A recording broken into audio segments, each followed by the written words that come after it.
हाँ मैम ऐसे ही तो हम ढंग से हैंडल करते हैं, ऐसा मतलब अगर ऐसा हो जाए ना कुछ नहीं, कोई बात नहीं, ठीक है। हाँ अच्छा, और एक बात, क्या आपने मुझे कभी भी देखा आपसे बदतमीजी से बात करते हुए?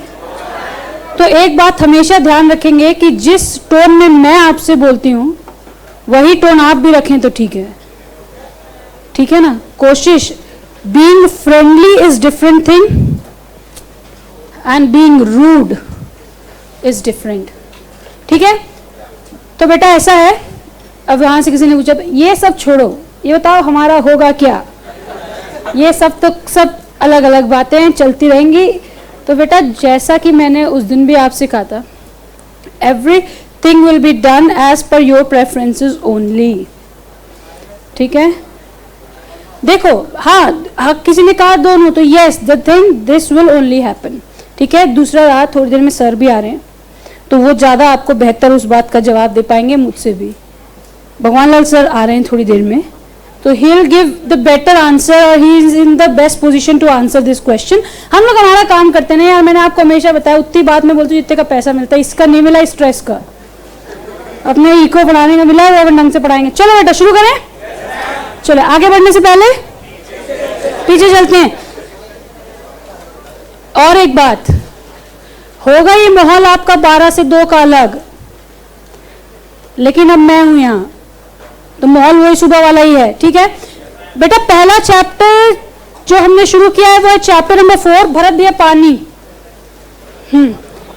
Chapter number 4 unit 1 international trade. Ma'am ये शुरू थोड़ी किया, ये तो खत्म कर लिया था पिछले क्लास में। चलो चलो बेटा फटाफट से चारों थ्योरी बता दो लाइन से। मर्केंटाइलिस्ट व्यू ऑफ इंटरनेशनल ट्रेड, एक खाली नाम नहीं बताना, ये कहता किसने बनाई? यूरोपियन बिजनेसमैन ने। कब? 1400-1500 में। बोला क्या कि जितने ज्यादा मेटल्स तुम्हारी कंट्री के पास होंगे उतने ही ज्यादा तुम रिच होगे। तो उसके लिए करना क्या है? एक्सपोर्ट ज्यादा और इंपोर्ट कम, ठीक है। ओए मेरे नाक की सीध वाले, हाँ मैंने आपको पहली क्लास में बोला मोबाइल और होशियारी दोनों जेब से मत निकालिए। Still you have an option, if you want leave leave.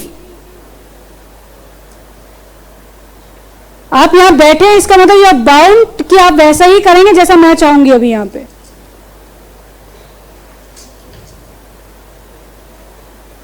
लेकिन उन्होंने एक और बात बोली कि मैं तभी जीतूंगा जब तुम हारोगे, और कितना हारोगे? उतना ही हारोगे जितना मैं जीतूंगा।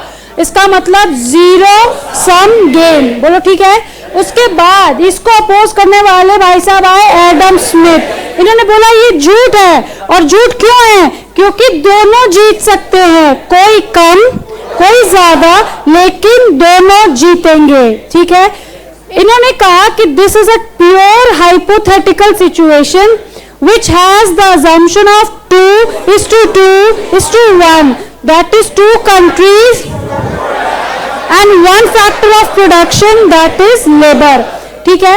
इन्होंने कहा कि ये वाली थ्योरी तभी काम में आएगी जब एक कंट्री के पास एक प्रोडक्ट का एब्सोल्यूट एडवांटेज और उसी वक्त दूसरे प्रोडक्ट का एब्सोल्यूट डिसएडवांटेज होगा, तब वो कहलाएगी, तब वो ये थ्योरी में आएगी, ठीक है। उसमें हमने देखा था कि sometimes the countries are even get more benefited by the international exchange rather than exchanging it in the domestic countries, ठीक है। उसके बाद आई बारी एचओ की। HO is Heckscher-Ohlin theory. 3 लोगों का हाथ लगा इस थ्योरी में, Eli Heckscher, Bertil Ohlin and P A. Samuelson. इसलिए इस थ्योरी को नाम हेक्सर-ओहलिन सैमुअल्सन थ्योरी भी दिया गया। इन्होंने कहा देखो भाई, कोई भी देश मैक्सिमम दोनों में से एक प्रकार का हो सकता है, या तो उसके पास मैन पावर ज्यादा और टेक्नोलॉजी कम है, और दूसरी ही तरफ उसके पास टेक्नोलॉजी ज्यादा और मैन पावर कम है, ठीक है। इसीलिए उन्होंने कहा कि उस कंट्री को वो प्रोडक्ट ज्यादा बनाना चाहिए जिसमें उसकी एक्सपर्टीज हो, और इंपोर्ट वो प्रोडक्ट करना चाहिए जिसमें उसकी स्कार्सिटी हो। ठीक है, और इसी के लिए इन्होंने लेकिन एक बात बोली कि ये तभी पॉसिबल होगा जब cost of factor of production equal होगी।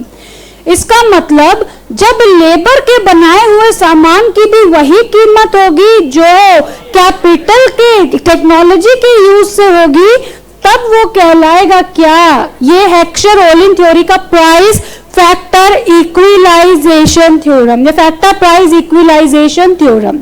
ठीक है, फिर आई बारी एनटीटी की, that was new theory of trade.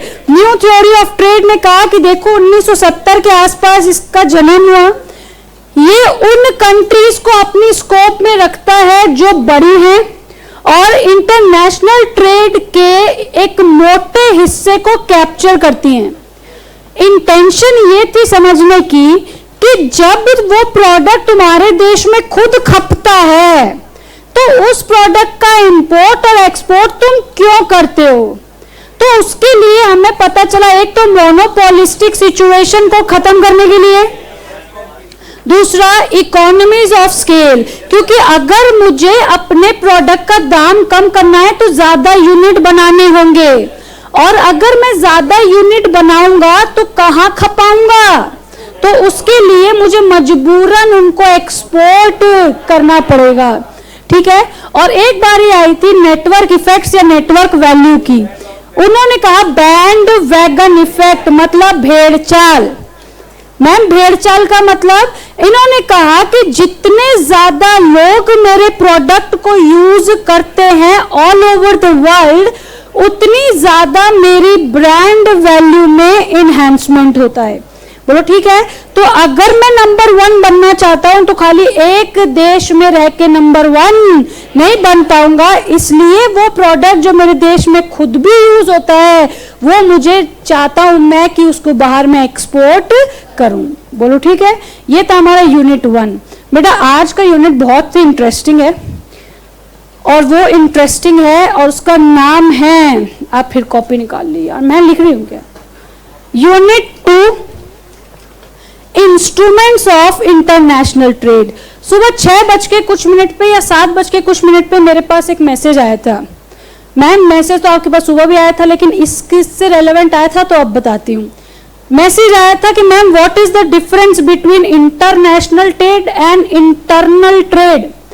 तो बेटा इंटरनेशनल का मतलब जब 2 या 2 से ज्यादा देश इन्वॉल्व होते हैं, और इंटरनल ट्रेड का मतलब होता है कि ये डोमेस्टिक ट्रेड है, that is within the territory is known as internal. ठीक है, तो आप में से जिसने भी ये मैसेज भेजा था, मैम आपके पास तो iOS है, नहीं फिर भी जब तक तमीज की बात चल रही मुझे कोई दिक्कत नहीं है। ठीक है, समझ में आ गई बात। इंटरनेशनल का मतलब between the Nations and internal का मतलब with in the nation, that is within the boundaries of any particular territory or country, that is known as internal trade।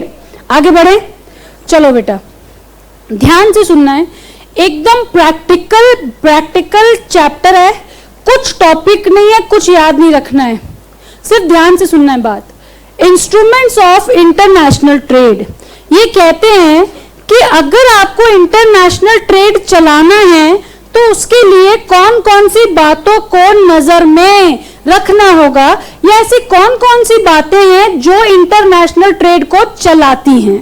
बोलो ठीक है, आपने कुछ दिन पहले ये बात मानी थी कि इंटरनेशनल ट्रेड या तो एक्सपोर्ट होगा या इंपोर्ट होगा। बोलो ठीक है, फिर मैंने आपको ये भी कहा था कि नहीं मैम हम तो कहीं से मंगा के कहीं भेजेंगे, तो भी मैंने आपको बताया था कि इसमें 2 ट्रांजैक्शंस इन्वॉल्व हैं, कहीं से मंगाया इंपोर्ट, वही सामान कुछ करके किसी और को भेजा एक्सपोर्ट। इसका मतलब अल्टीमेटली इंटरनेशनल ट्रेड 2 ही चीजों से रूल होता है, that is import and export. बोलो ठीक है बेटा, और इनको चलाने के लिए जो सबसे इंपॉर्टेंट शब्द यूज होता है वो शब्द यूज होता है टैरिफ। कौन सा शब्द? टैरिफ। आपने ये शब्द टैरिफ मोबाइल में सुना होगा, कि भाई मेरा इसका टैरिफ रेट क्या है। इसका मतलब मैं अगर 1 मिनट बात करता हूं तो मुझे कितने पैसे देने होंगे, या इतने पैसों में मैं कितनी देर बात कर सकता हूं। बोलो ठीक बात है। इसका मतलब अगर मैं आपको टैरिफ शब्द से रूबरू करवाऊं तो आप कहेंगे मैम बहुत ज्यादा रूबरू कराने की जरूरत नहीं है, क्योंकि हमें टैरिफ शब्द से कुछ ऐसी बात का एहसास होता है जैसे कि चार्जेस, है ना। मैंने आपसे कहा कि इसका टैरिफ क्या है बताओ, तो आपने रूम टैरिफ के नाम से बात सुनी। Whenever we check in into an hotel तो वो कहते जी हमारा टैरिफ ये है। तो टैरिफ का मतलब क्या होता है, चार्जेस। तो अब आप सोचो कि अगर मैं इंटरनेशनल ट्रेड करता हूं तो मेरे अलावा कोई और देश भी इन्वॉल्व होगा।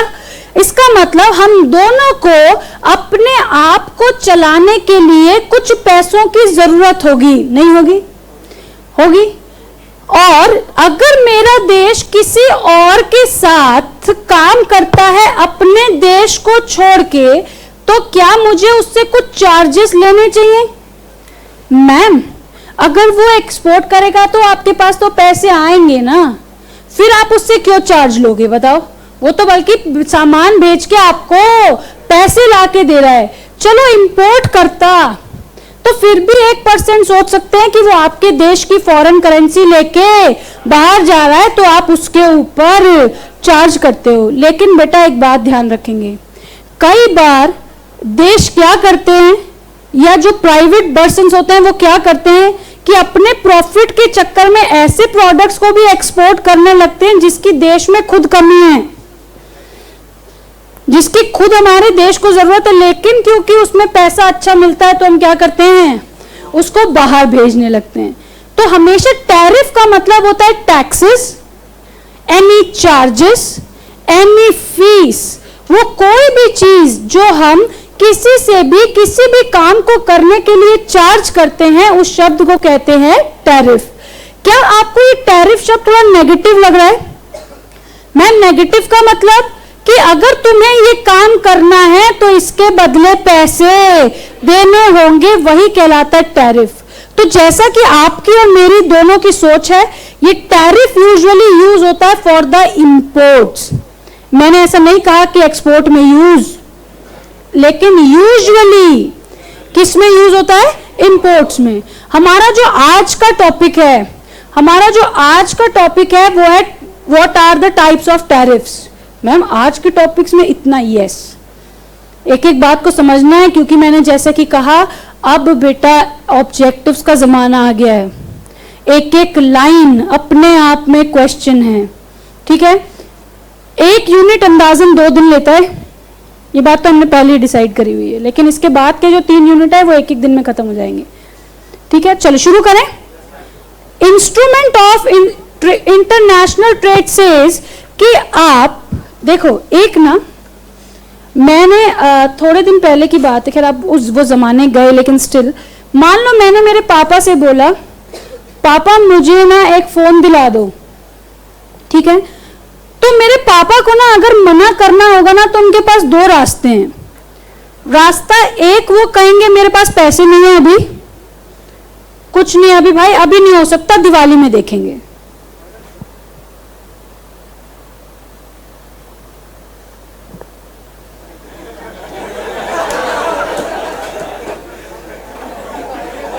इन लोग के चक्कर में किसी ने हमें कोई कंबल डाल के पीटेगा, देखना पक्की बात है।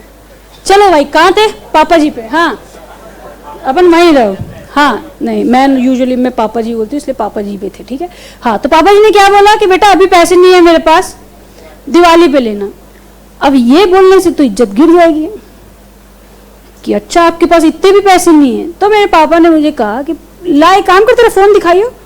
मैंने फोन दिया, इसमें हुआ क्या है? इसमें तो कुछ नहीं हुआ है अभी। मैंने कहा नहीं पापा जी ठीक से काम नहीं करने, तो क्या हुआ क्या है? मैंने कहा पुराना हो गया। ये कहाँ की बात होती, देख बेटा मैं तेरे को देने मना नहीं कर रहा हूं, मैंने तुझे पैसे देने के लिए मना नहीं किया है, तू आज ले ले चाहे, लेकिन तू बता तो दे कि इसमें दिक्कत क्या है। इसमें फोन नहीं आते हैं, इसमें फेसबुक नहीं चलता जी चलता, फिर क्या हुआ? ऐसे नहीं होता ना बेटा, पैसे की दिक्कत नहीं है, लेकिन ये फोन अभी चेंज नहीं मांग रहा है। इसका मतलब ऐसे ही जो देश होते हैं, बेटा ध्यान से सुनेंगे, वो सामने वाले को, अब मैं हूं और एक सामने वाला देश है, ठीक है, मुझे पता है ये मुझसे पावरफुल है, अगर मैं इससे और इंपोर्ट करता जाऊंगा तो मेरी करेंसी इसके सामने और वीक पड़ती जाएगी। बोलो सही बात है? छोड़ो इकोनॉमिक्स क्या कहता है, तो सीधी सी बात है, किसी के साथ किसी से कुछ मांगोगे तो दबोगे ही ना। अब मुझे अपने लोगों को धमकाना है कि तुम्हें इंपोर्ट नहीं करना है, लेकिन उसके भी दो रास्ते हैं, एक इंपोर्ट करो, टैक्सेस दो, खत्म, और दूसरा हम उनको किन्हीं ऐसी सिचुएशंस में फंसा दें कि हम बोले तुमसे पैसे थोड़ी ले रहे हैं, कर लो इंपोर्ट, लेकिन बशर्ते ये सारी कंडीशन पूरी कर दो और तुम इंपोर्ट कर लो। इसका मतलब इंटरनेशनल ट्रेड को चलाने के बेटा दो रास्ते हैं, पहला टैरिफ मेजर्स, मतलब सीधा सीधा टैक्स लगाओ और काम खत्म, और दूसरा होता है नॉन टैरिफ मेजर्स, इसका मतलब तुमसे पैसे नहीं लेंगे लेकिन फिर भी तुमको रोक देंगे। समझ गए? तो पहले वाले पे चलते हैं, यही हमारा चैप्टर है, दो हिस्सों में बटा हुआ है, पहला टैरिफ मेजर्स, दूसरा नॉन टैरिफ मेजर्स। तो आज हमारा जो चीज है वो क्या है? टैरिफ मेजर्स की। बेटा ध्यान से सुनना है, क्या थोड़ी थोड़ी बात समझ में आ रही? हो क्या रहा है? मैं देश हूं, मैं चाहता हूं कि मेरे लोग कम से कम इंपोर्ट करें, उसके लिए मैं उनके ऊपर टैक्सेस लगाऊंगा, इसलिए ये मेजर्स कौन से मेजर्स हैं? Tariff measures. बोलो ठीक है? इधर देखो बेटा, ध्यान से सुनना, ये कौन है रे? यूएस से है, और ये कौन है? भारत है, ठीक है। इधर देखेंगे दोस्त, क्योंकि इंटरनेशनल ट्रेड है तो दो कंट्रीज तो इन्वॉल्व होंगी, ध्यान से देखना है। यहां पे मेरा मुंबई का पोर्ट है, ध्यान से, अरे ऊपर, अब तुम्हें ज्योग्राफी मत सिखाना है यार, यहाँ पहले यहाँ देखो, इसका मतलब यहां से सामान उतरना है कहां? पोर्ट पे। यहां पे मेरा इंपोर्टर नजरें गड़ाए हुए बैठा है कि भाई मेरा सामान यूएसए से आना है। जरा ध्यान से सुनना है, मेरी इस इंपोर्टर ने 1000 बाइसिकल मंगाई है। क्या मंगाई है दोस्त? 1000 बाइसिकल मंगाई है, जिसका एक की कीमत मान लो कितनी? 500 रुपीज ईच है। बोलो ठीक है? ठीक है बेटा।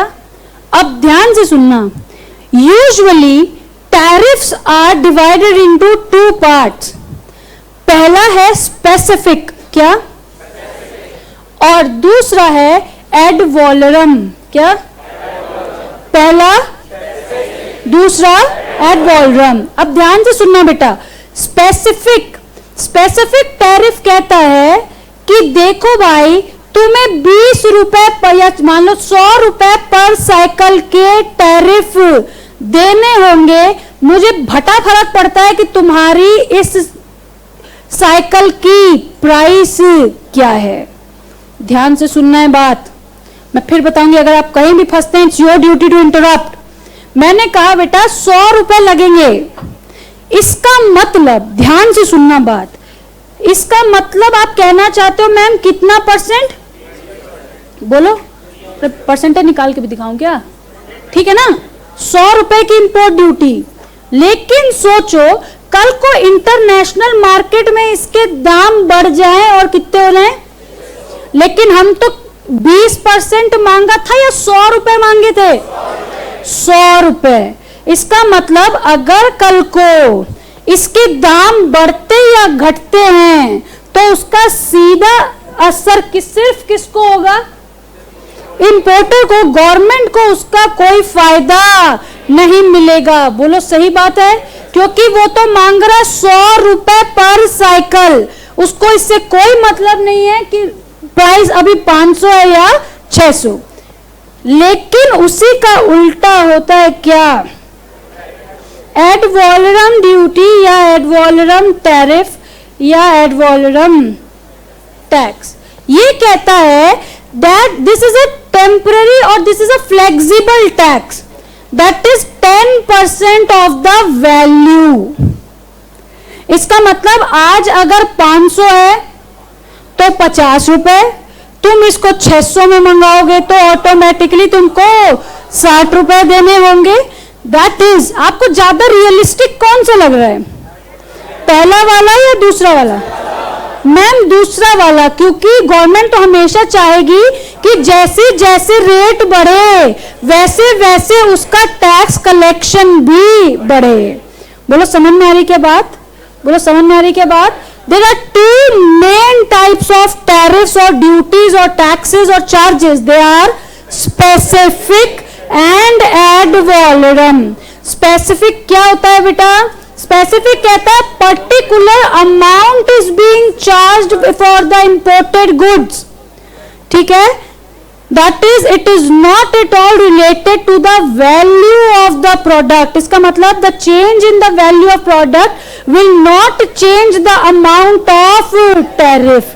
बोलो ठीक है क्या? पक्का? Ad valorem क्या कहता है?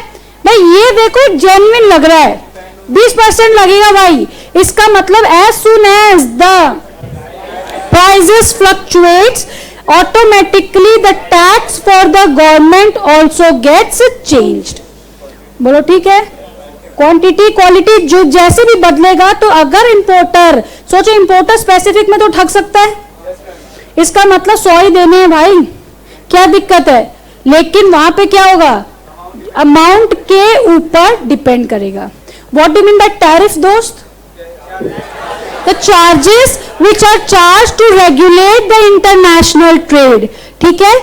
As it is somehow a negative word, therefore it is usually used for the imports rather than exports.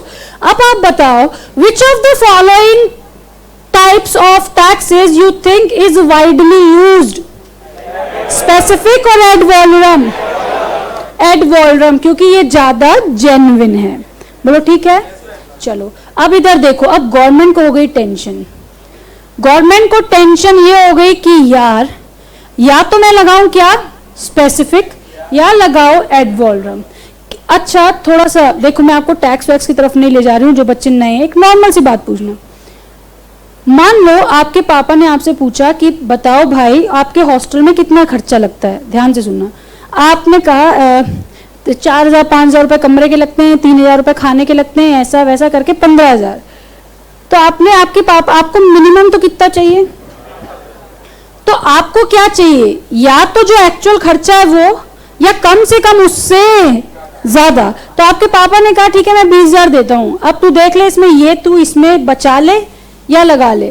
तो एक बात गवर्नमेंट कहती है, देखो आई विल चार्ज, ध्यान से सुनना, 150 रुपीज पर बाईसाइकिल और 20% of the value whichever is higher. समझ में आ रही क्या बात? गवर्नमेंट कह रही है अगर यूएसए से साइकिल मंगाओगे तो या तो देना पड़ेगा तुमको कितना, 150%। ये क्या, ये भरत दिया ना, तुरंत बदल देते हैं पेन, पता नहीं कि घर से जाता है। 150 पर साइकिल और 20% of the value whichever is, this is known as कौन सा टैरिफ? Mix tariff. क्या ये गवर्नमेंट के लिए और अच्छा है? हाँ, दोनों में से जो हायर हो। अब एक बात मैं और बता रही हूँ जिसमें आप थोड़े से कंफ्यूज हो सकते हैं आगे चल के, उसको याद रखना है। अभी तक 3 बातें हुई, बेटा रट लो। अभी तक जो बातें हुई हैं आप ऐसे रट लो कि आपको कोई पूछे what are the types of tariff, आप एक बार प्ले का बटन दबे तो सारा। पहला स्पेसिफिक, क्या बोलता है? Particular amount. एड वॉलरम क्या बोलता है? Particular percentage of value. Mix क्या कहता है? स्पेसिफिक और एड वॉलरम विच एवर इज। ठीक है, गवर्नमेंट कहती नहीं, मेरे पास तो एक और आइडिया है। अरे अब क्या आइडिया है? मेरे पास आइडिया है 100 rupees per cycle plus 5% of the value. बोलो इसका मतलब क्या हुआ? बोलो 100 रुपए तो देने ही होंगे, प्लस अगर आपकी वैल्यू कम ज्यादा होती है तो ऑटोमेटिकली उसमें यहां पर एडजस्टमेंट हो जाएगी। बोलो सही बात है मैम? मिक्स्ड और कंपाउंड में तो अंतर है ना।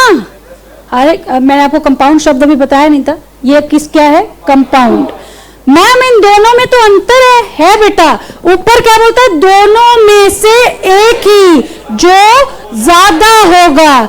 ये कहता है ये भी और ये भी, दैट इज कंपाउंड। आपने कंपाउंड इंटरेस्ट पढ़ा है ना?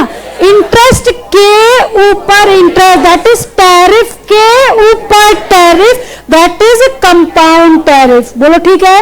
अभी तक देखो आपका कितना सिंपल, 4 टैरिफ स्पेसिफिक और एड वॉल्यूम से ही याद हो गए। पहला ऐसे नहीं हो रहा भाई, स्पेसिफिक एक एक लाइन में इसका वो भी बोलते जाओ बेटा, मन में छप जाएगा। अच्छा जल्दी हो रहा है क्या? थोड़ा सा जल्दी हो रहा है क्या? किसी को भी ऐसा लग रहा है तो बताओ। स्पेसिफिक क्या बोल रहा है बेटा? पर्टिकुलर अमाउंट देना पड़ेगा। दूसरा पर्टिकुलर परसेंटेज या रेशियो ऑफ द वैल्यू। तीसरा क्या हुआ? क्या बोलता है? स्पेसिफिक और ad valorem whichever is higher. बोलो ठीक है? फिर compound, specific plus ad valorem. लेकिन ऐसे तो लिखने से नंबर नहीं मिलेगा ना बेटा। नंबर कैसे लिखने से मिलेगा? A particular amount is being charge and addition of that particular amount a certain value, a certain ratio in the value is also being charged। इसका मतलब 100 रुपए तो देने ही पड़ेंगे, प्लस 5% ऑफ द वैल्यू भी देना पड़ेगा। बोलो ठीक है? 4 हो गया फटाफट से। Specific, ad valorem, mix, compound. अब ध्यान से सुनना है, मैंने ये रिमोट जापान से मंगाया है, ध्यान से, ठीक है? इस रिमोट के अंदर बैटरीज अलग से आई हैं। क्या रिमोट अलग और बैटरी अलग चीज है भाई? ठीक है। अब मेरे पास जब सामान उतरा पोर्ट पे तो गवर्नमेंट ने देखा कि इसमें तो 2 चीजें आई हैं। क्या? बैटरी अलग और रिमोट अलग। लेकिन इन दोनों को बिना मिलाए चलेगा भी नहीं। चलेगा क्या? इसका मतलब मेरे पास एक ऐसा प्रोडक्ट आया है पोर्ट पे जिसकी टेक्नोलॉजी अलग अलग है। इसका मतलब अगर मुझे रिमोट को चलाना है तो मुझे बैटरी लगानी होगी उसमें। तो टेक्निकल टैरिफ, कौन टैरिफ? टेक्निकल टैरिफ्स कहते हैं कि अगर आपके प्रोडक्ट में एक से ज्यादा टेक्नोलॉजी इन्वॉल्व है तो दोनों टेक्नोलॉजीज के लिए अलग अलग रेट ऑफ इंपोर्ट ड्यूटीज लगेंगे। इसका मतलब there will be separate rate for batteries and there will be separate rate for the body of your remotes। बोलो ठीक है? टेक्निकल टैरिफ कैसे याद रहेगा बेटा? Technical is related to technology. तो जैसी जिसकी टेक्नोलॉजी वैसा उसका इंपोर्ट रेट। बोलो ठीक है? 5 बातें कौन कौन सी? स्पेसिफिक, एड वॉल्यूम, ठीक है? चलो अब एक बात मैं बता रही हूं, जरा ध्यान से सुनना। एस्केलेटर देखा है आपने?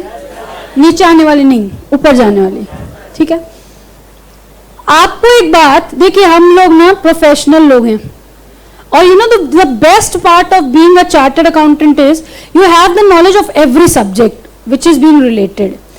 आपको बताया कि किसी भी प्रोडक्शन को पूरा होने में 3 स्टेजेस होती हैं।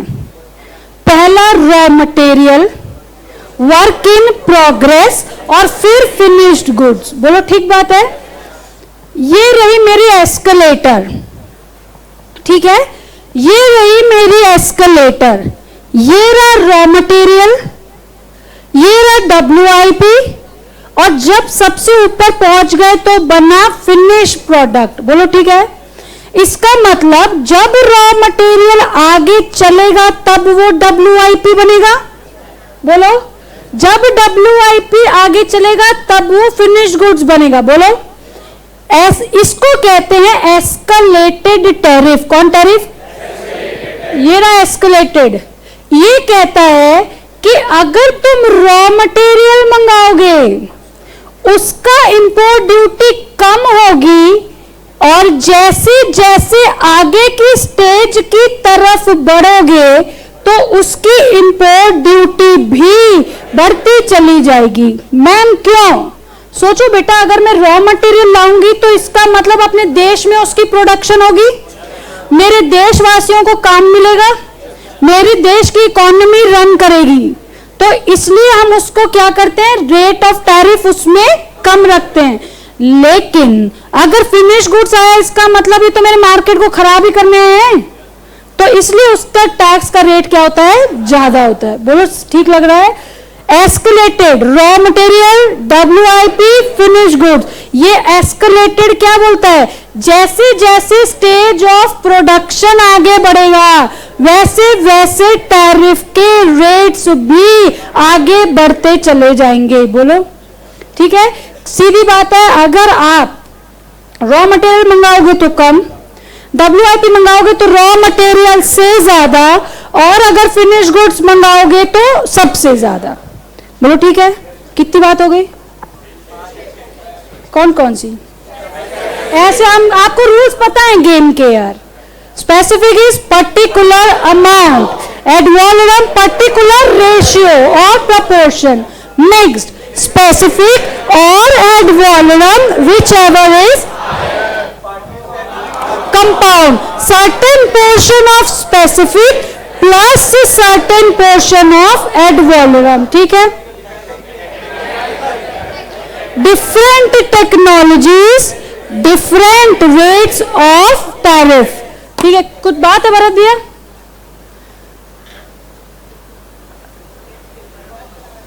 अरे दिखाओ जरा यार, देखें शक्ल कौन है। खड़ा हो जा दोस्त। यार क्यों इतनी आफत पड़ी कि तुमको मेरी इतनी कर्कश आवाज सुननी है?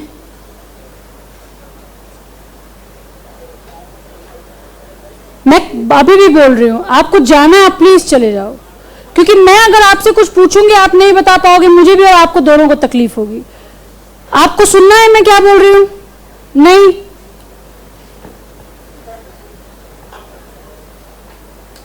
मैं अभी तक जो बोला कुछ सुना है? हाँ, आपने बोला तुमको सुनना है क्या? सुना है अभी तक जो मैंने बोला आपको? देख यार मैं बताऊं, मूड मत खराब कर, बहुत मन से आता है हम लोग पढ़ाने यार। मैं अभी भी बोल रही बेटा, जिसको नहीं जाना आप जाओ, आपकी फीस अगर नहीं भी आई तो कोई दिक्कत नहीं, जिनकी आ गई उनके तो वैसे अलग टेंशन है, हमने ले ली और लगा भी दी उसको। तो अब आप देख लो आपको अपने करियर के साथ क्या करना है। और अगर भरत भैया सुनो, पीछे जो जिसको भी होना मेरे को बिना पीछे गर्दन उठाओ निकालो बाहर। अभी तो बैठ जा, अगर बैठना हो तो ढंग से, नहीं तो बस्ता उठाओ निकल। ठीक है? मेरे तक यहाँ डिस्टर्बेंस नहीं होना चाहिए। ठीक है? 6 हो गया ना? टेक्निकल हो गया। उसके बाद अभी क्या था? दैट इज जितना ज्यादा एस्केलेटर में, तो समझ गए, आगे बढ़ेंगे, जितने स्टेज ऑफ प्रोडक्शन में आगे बढ़ेंगे उतना रेट ऑफ टैरिफ भी बढ़ेगा। ठीक है? अब सबसे important that is duties in response to trade distortion. ओ भाई साहब, duties in response to trade distortion. घबराने की कोई बात ही नहीं है। हमेशा कहता है जिसका नाम भयानक होता है वो आसान होता है। ध्यान से सुनो बेटा, ट्रेड डिस्टॉर्शन का मतलब होता है जैसे हमारे साथ चाइना करता है। ट्रेड डिस्टॉर्शन का मतलब होता है कि अगर किसी भी देश को ऐसी फीलिंग आती है कि सामने वाला देश मेरे देश का व्यापार खराब करने के इंटेंशन से अपने सामान को मेरे देश में एक्सपोर्ट कर रहा है, तो उसे कहते हैं ट्रेड डिस्टॉर्शन। बोलो ठीक है? अब थोड़ा सा समझ में आ रही बात? अब उसमें मेरी गवर्नमेंट की ड्यूटी बनती है कि वो अपनी तरफ से इसको रोकने के लिए कुछ रिएक्शन दे। ठीक है? उसे कहते हैं देखो tariff in response to trade distortion. बोलो ठीक है?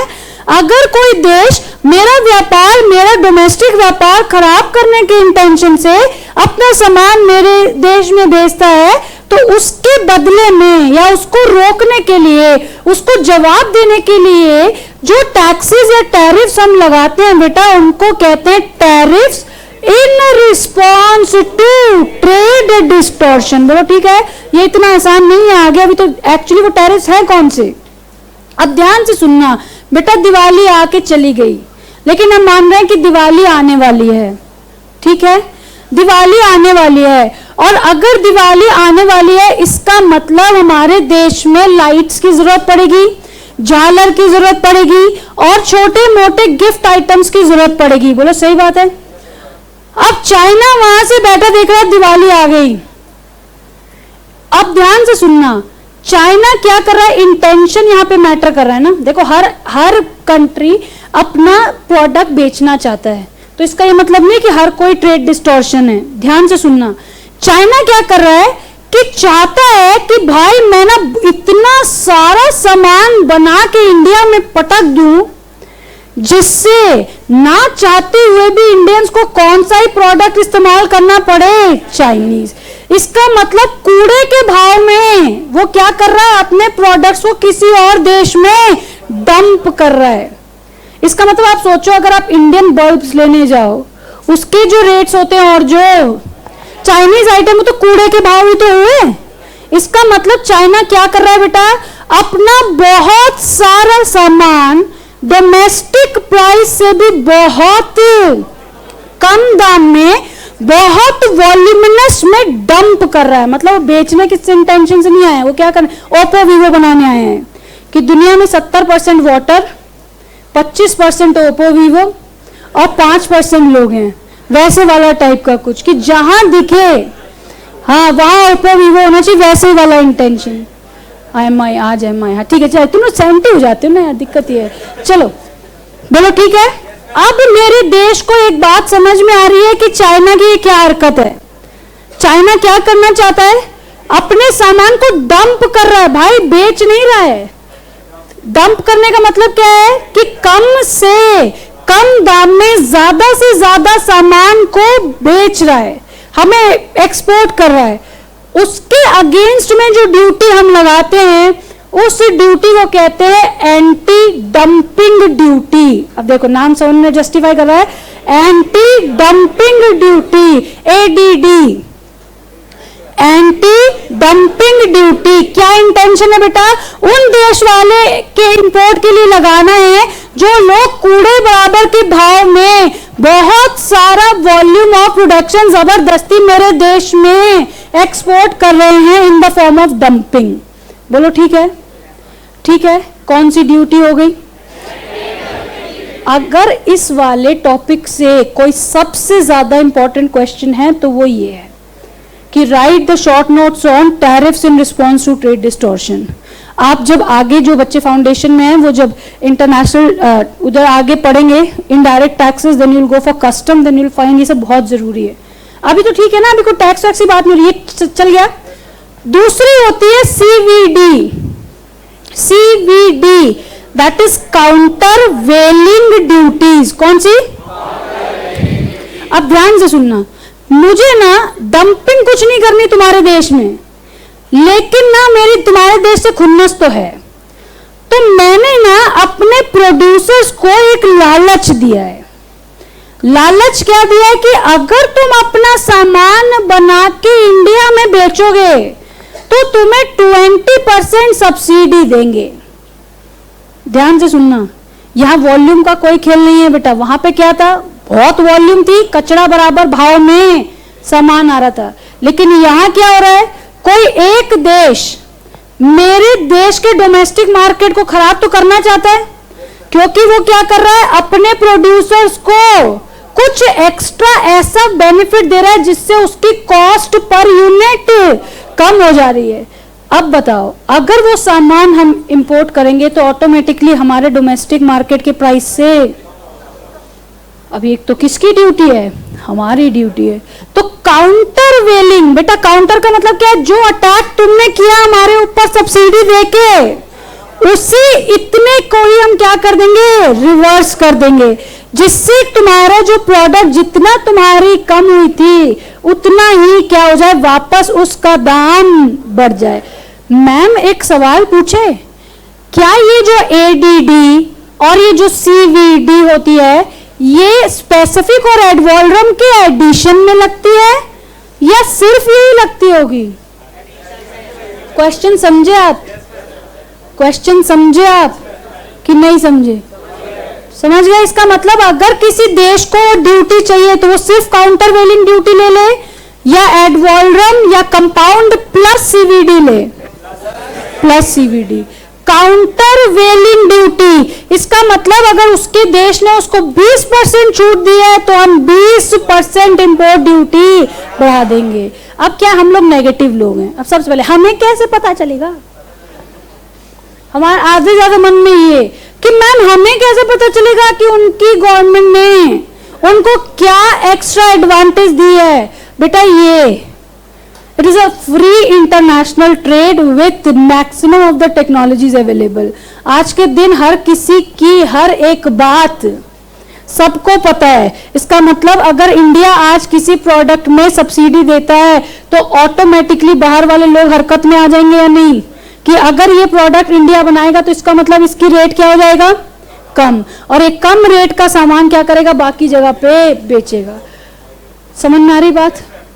2 ड्यूटी मिली बेटा, कौन कौन सी? एंटी डंपिंग ड्यूटी और काउंटर वेलिंग ड्यूटी। दोनों का मतलब समझ गए? सब मतलब क्या है कि बाहर वाला देश मेरे डोमेस्टिक व्यापार को खत्म करना चाहता है 2 ढंग से, या तो बहुत सारा सामान लाके कम से कम सस्ते में पटक दिया, या कोई ऐसी चाल चली है जिससे उसका कॉस्ट पर यूनिट कम हो जाए इन comparison of my domestic product price. जो नाम है वही काम है। एंटी डंपिंग, डंपिंग को उसके इफेक्ट को खत्म करने के लिए। काउंटर वेलिंग, जितना तुम मेरे साथ गलत करोगे उतना ही हम बढ़ा देंगे जिससे तुम्हारा जो ये पैतरा है वो हम पे ना लग सके। ठीक है? आप सोचो इतनी हैवी ड्यूटीज लगाने के बावजूद हम चाइनीज मार्केट के प्राइसेस को नहीं पा रहे हैं। ऐसा नहीं है कि इन सब के ऊपर अलग से ड्यूटीज नहीं लगती, और चाइना के लिए तो हमारे पास अलग से सेक्शन भी है। हाँ एक्चुअली हमारे पास चाइना के लिए जो इंपोर्ट ड्यूटीज में अलग से सेक्शन है कि अगर माल चाइना से आया तो ये और लगेगा अलग से, एंटी डंपिंग सीवीडी सब लगेगा, ऊपर से ये वाला भी लगेगा। तो सोचो उसके बाद ये यहां तक पहुंचता है, मतलब ट्रेड डिस्टॉर्शन सब कुछ लगा दिया हमने, उसके बाद भी हम उनके प्राइसेस से compete नहीं कर सकते। ओहो ये तो थोड़ा वजन ज्यादा हो गया है। कौन कौन सी बात हो गई है? 7 चीजें नहीं 8। चलो 7वीं बात मेन हेडिंग थी, उसके अंदर ए बी। ठीक है? पहला with a particular amount, ad valorem with a particular ratio. Next specific और ad valorem whichever is higher. Compound is specific plus certain portion of advalorem. Technical, technical क्या बोलता है बेटा? जैसी टेक्नोलॉजी वैसा different rate, escalated. Raw material WIP, finish goods. बोलो ठीक है? Your response in for trade distortion, intention समझ आ गई? बर्बाद करने के इंटेंशन से एक्सपोर्ट कर रहा है वो। ठीक है? तो एडीडी या CVD, anti dumping duty, countervailing duty. बोलो ठीक है? आगे बढ़े। चलो मान लो आप अपने घर में गए, मम्मी भूख लगी है, मम्मी ने कहा लौकी बनी है चुपचाप खा लो। ठीक है? थोड़ी देर में पापा आए, पापा जी ने पूछा खाने में क्या? बोले बताओ क्या बना दूं। आपने देखा ये क्या हुआ भाई? मैंने पूछा तो मुझे बोला लौकी बनी और चुपचाप खा लो, और पापा जी को पूछा कि बताओ क्या बना दूं। इसका मतलब मम्मी बायस्ड है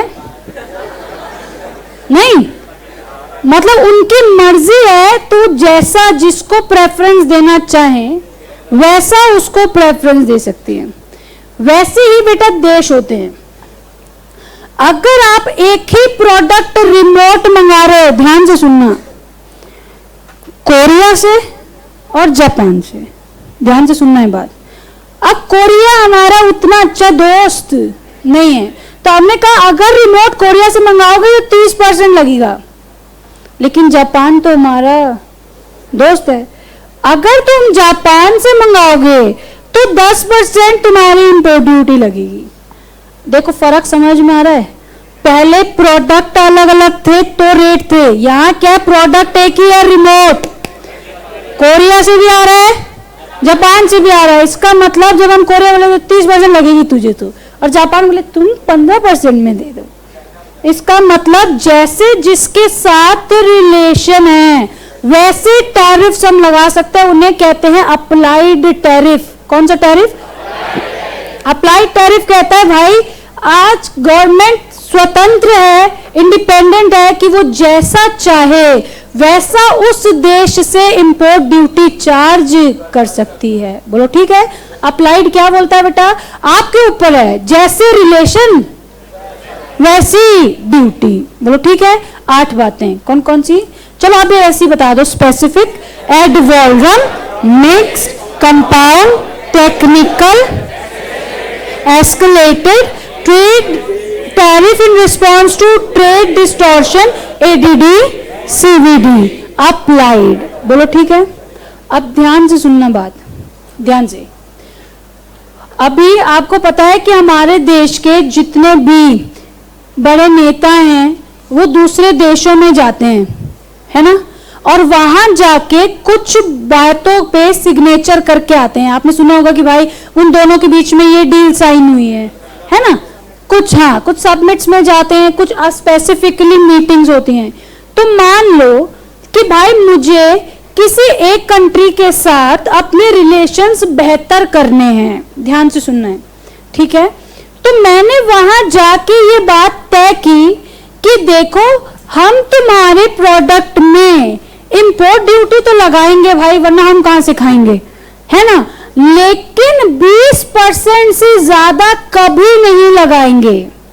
हम लीगल एग्रीमेंट के साथ इस बात पे साइन करते हैं कि अगर तुम्हारे देश से ये फलाना प्रोडक्ट हमारे देश में आएगा तो हम 20% से ज्यादा कभी इस पे इंपोर्ट ड्यूटी नहीं लगाएंगे। क्या मैंने आपसे कहा कि हम साइन करके आए हैं? तो क्या लीगल हो गया? लीगल हो गया मतलब आप बाउंड हो गए कि अब तो तुम्हें ये काम करना ही पड़ेगा। This is bound tariff. क्या tariff? Bound tariff. Bound tariff क्या बोल रहे हैं बेटा? हम कसम खा के आए वहां पे थप्पा लगा के सिग्नेचर का एकदम, कि हम कसम खाते हैं कि तुम्हारे देश के ऊपर इस प्रोडक्ट के लिए इससे ज्यादा टैरिफ कभी चार्ज नहीं करेंगे। वो रेट्स या वो टैरिफ्स कहलाते हैं बाउंड टैरिफ। बोलो ठीक है। घर में 4 एप्पल रखे हैं, घर में 4 एप्पल रखे हैं और हम 3 भाई बहन हैं, ठीक है। घर में 4 एप्पल रखे हैं और हम 3 भाई बहन हैं। जब सबसे बड़ा वाला भाई गया कि मम्मी एप्पल दे दो तो उसको 1 एप्पल मिला। जब दूसरा वाला गया तो उसको भी 1 एप्पल मिला, लेकिन तीसरा वाला वही रोना शुरू कर दिया उसने कि मुझे तो ये दोनों ही चाहिए, मुझे नहीं पता। और मम्मी ने क्या किया? दोनों दे दिए। Partiality again. यस बेटा, इस आपको मैं बता रही हूं कि never ever ever get confused in applied tariff. जो भी बात हुई थी कि जैसे देश के साथ रिलेशन वैसे टैरिफ्स, ठीक है। और एक होता है बेटा प्रेफरेंशियल टैरिफ। प्रेफरेंशियल टैरिफ वो टैरिफ होता है जो हम किसी भी देश के ऊपर लगाते हैं कम in comparison of the other nations. बोलो ठीक है। ध्यान से सुनना है। जैसे मैंने क्या कहा कि अगर आप मान लो जर्मनी से गाड़ी मंगाते हो तो उसका रेट हमने कम लगाया इन कंपैरिजन ऑफ द कार्स जो कहां से आई है, बाहर से। तो हम किसी देश को अगर अपने साथ जोड़ना चाहते हैं तो हम उसके लिए कौन सा लगाते हैं, प्रेफरेंशियल टैरिफ्स। मैम क्या प्रेफरेंशियल टैरिफ्स में अप्लाइड टैरिफ घुसा के देखें? चलो घुसाओ, कोई दिक्कत नहीं है। मान लो आपके 3 दोस्त हैं, जापान, सिंगापुर और मलेशिया, ठीक है, ठीक है।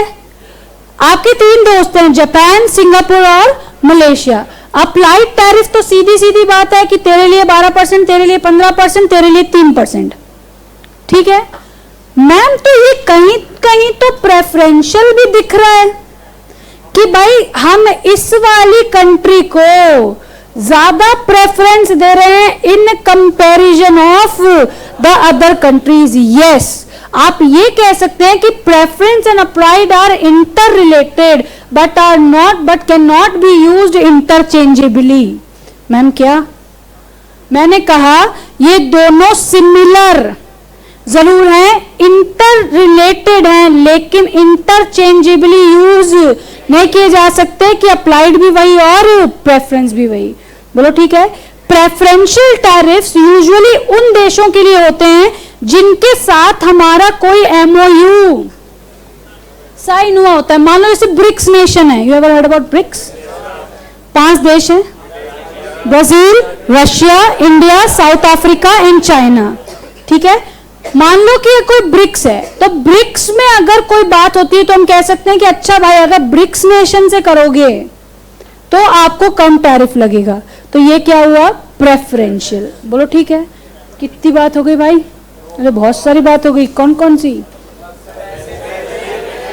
Specific, ad volume, mixed, compound, technical, escalated, ADD, CVD, applied, bound, preferential, ठीक है। एक टैरिफ होता है, ध्यान से सुनना है, एक टैरिफ होता है प्रोहिबिटिव टैरिफ। कौन सा? नाम में ही क्या है, प्रोहिबिटिव, कि भाई तुम यहां से इंपोर्ट कर ही नहीं सकते हो, या ऐसा कुछ इतना हैवी चार्ज करना कि वो इंपोर्ट करने की सोचे ही ना। एक दूसरी चीज इंपोर्ट सब्सिडी। मैम ये तो लेकिन ब्रैकेट वाली चीज दिख रही है, इसका मतलब अगर ये सारे चार्जेस थे तो यहां तो हम किसी काम को इंपोर्ट करने के गवर्नमेंट हमें पैसे दे रही है। तो बेटा ये तो कौन से वाले गुड्स होंगे जो बहुत ज्यादा हमारे लिए स्कार्स होंगे और बहुत ज्यादा जरूरी होंगे, तभी हम कहेंगे कि भाई अच्छा तुम इंपोर्ट करो और उसके बदले हम तुमको चार्जेस देंगे। बोलो ठीक है। 12 बातें अभी तक हुई हैं। कौन कौन सी? Specific, ad volume, mixed, compound, technical, escalated, ADD, CVD, applied, bound, preferential, prohibitive and import subsidies, ठीक है। एक लास्ट और तुम ऑप्शन है तुम्हारे पास, मतलब कितना तुम अपने आप को बड़ा समझते हो। कोई बात नहीं, लास्ट है ये। एंड द वन देखो, half of the chapter is finished, सिर्फ एक लास्ट। अब ध्यान से सुनना, तुम्हारे 4 दोस्तों का ग्रुप है, ए बी सी डी। आपको सीरियसली लगता है? एक तो भरत भैया आपने पेन चेंज कर दिए ना सब। बेटा तेरी कोई गलती नहीं है, माफ किया तुझे। हाँ भरत भैया फोन में लगे हो आप, मैंने जो बोला वो बात भी नहीं सुनी आपने मेरी। ये ओ डबल ऊपर से क्या, अरे बात तक तो छोड़ दो यार। सारे पेन बदल दिए दोबारा यार। मैं कल से लेके आऊंगी अपना पेन, आपने सब फज्जर बना दिया इसको। देखो चल नहीं रहा है कोई भी, सब निकालो, सब नया वापस। ये देखो इसको भी निकालो, दूसरा सब निकालो, दूसरा फिर से निकालो दूसरा। चलो इधर देखो, 4 दोस्तों का ग्रुप है ABCD, ठीक है। आप चारों आपस में टिफिन शेयर करते हैं स्कूल में, ठीक है। उसके बाद आपस में जरूरत पड़ने पर एक दूसरों की पैसों से मदद भी करते हैं। लेकिन एक ई है जो दूर से बैठा इस ग्रुप को देख रहा है और चाहता है कि मैं कैसे भी इस ग्रुप का मेंबर बन जाऊं। बोलो ठीक है। आपको ये बात समझ में आ गई है कि ये चाहता है कि ये हमारे साथ कैसे भी जुड़ जाए। तो आपने कहा देखो भाई, हमारे ग्रुप में आने की ना कुछ कंडीशंस होती हैं। अगर तुमको हमारे ग्रुप में आना है तो हर हफ्ते की पॉकेट मनी में से आधा पहले जमा करना होगा। हम लोग ऐसे फंड है हमारा। उसके बाद सबसे पूछ के जाना होगा कि कल टिफिन में क्या आएगा, और तुम ऐसा वैसा टिफिन लाओगे तो हम तुमको नहीं आने देंगे हमारे ग्रुप में। उसने कहा अच्छा मैं ऐसा ही करूंगा। तो आपने कहा हाँ, अब तो अभी तो हमारे ग्रुप में आया नहीं है। बोलो तो मान तो गया, मैं अपनी पॉकेट मनी भी दूंगा, टिफिन भी अच्छा बनवा के लाऊंगा, और क्या करूं। आपने कहा पहले हम टेस्टिंग करेंगे। तो पहले 5-7 दिन ऐसा करके दिखा, और अगर फिर हमें लगेगा तो हम तुझे अपने ग्रुप में शामिल कर लेंगे जब हमें तेरी लॉयल्टी पे पूरा विश्वास हो जाएगा, ठीक है। ऐसे ही बेटा कंट्रीज का आपस में ग्रुप बना होता है। जो लोग, वो कंट्रीज आपस में एक दूसरे को प्रेफरेंस देती हैं in comparison of the countries which are not present in the group. बोलो। लेकिन एक कंट्री वहां खड़े होके देख रही है कि मुझे तो इस वाले ग्रुप का हिस्सा बनना है। क्या उस ग्रुप को पता चल गया कि ये कंट्री हमारे साथ जुड़ना चाहती है? वो जो कंट्री जो साइड से खड़े होके देख रही है वो कंट्री कहलाती है मोस्ट फेवर्ड नेशन। क्या? देखो पता है इसकी जादुई बात क्या है?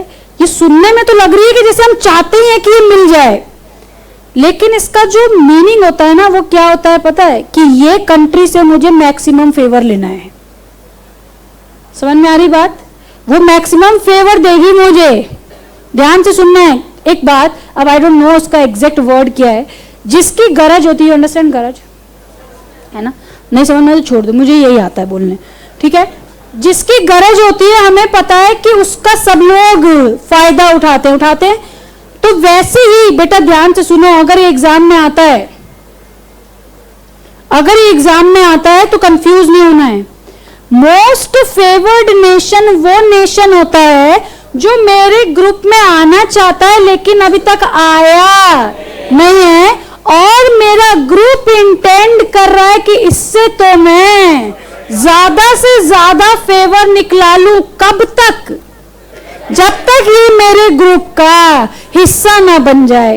तो इसे कहते हैं मोस्ट फेवर्ड नेशन टैरिफ। इसका मतलब जब तक कोई देश आपके ग्रुप का हिस्सा नहीं बने तब तक उससे और ज्यादा टैरिफ चार्ज करो, जिससे आपको मैक्सिमम फेवर या मैक्सिमम बेनिफिट मिल सके। उसे कहते हैं मोस्ट फेवर्ड नेशन टैरिफ।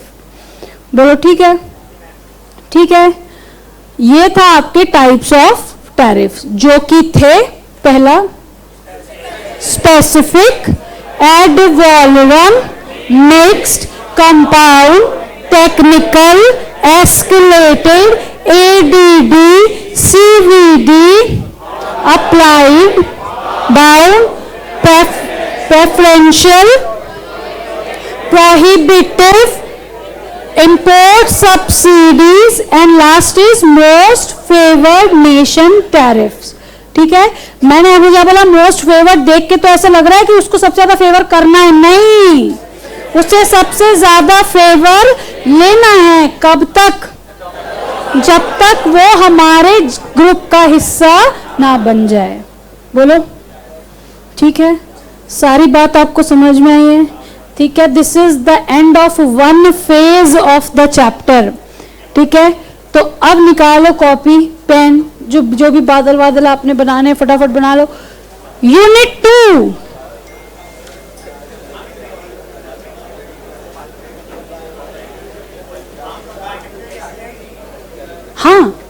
वो उसके साथ मैच करेगी ना, उसी टाइम लिखवाएंगे। जैसे स्वॉट है ना, बताया कहीं था, लिखा कहीं, तो उसी टाइम बताएंगे, उसी टाइम लिखेंगे, क्या दिक्कत है, पढ़ना तो सब है।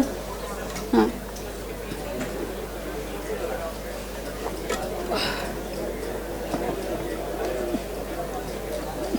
कई देर हो गई नहीं ऐसे छिटपिटाते तुम लोगों को।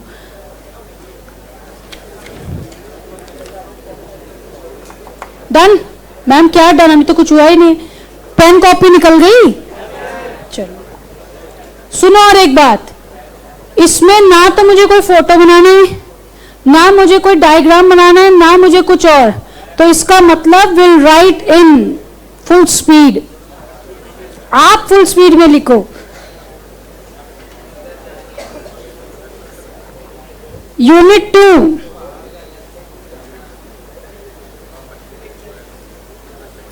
इंस्ट्रूमेंट्स ऑफ, या इंस्ट्रूमेंट्स ऑफ, या ये लिखिए इंटरनेशनल ट्रेड, ज्यादा better.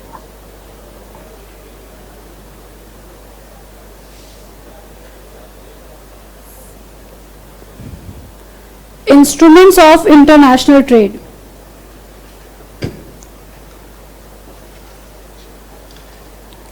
Tariffs are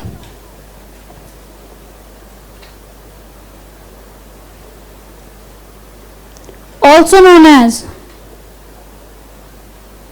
taxes, charges, fees,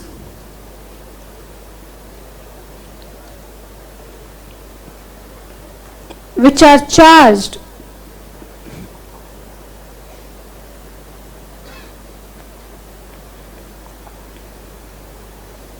for the accomplishment of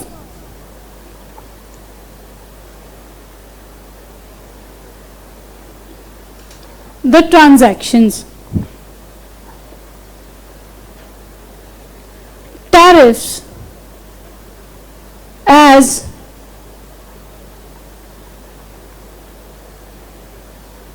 they are negative in nature, used in imports usually,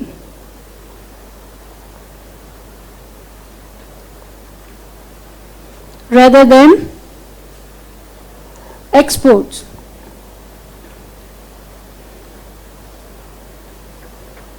To monitor and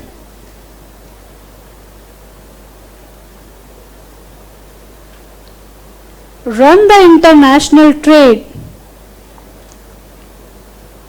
there are two models, that is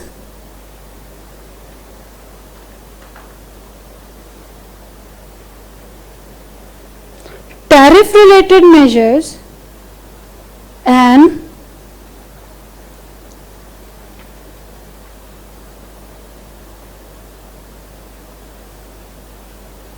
non-tariff related measures.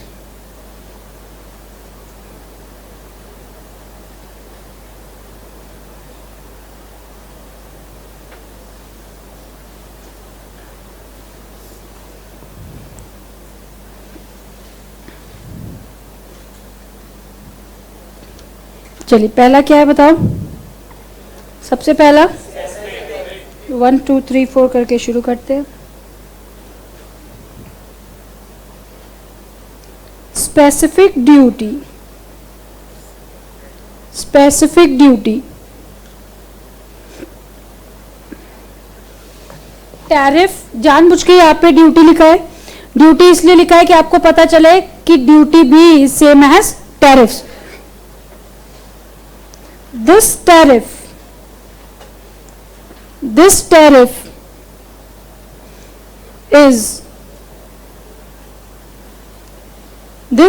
is charged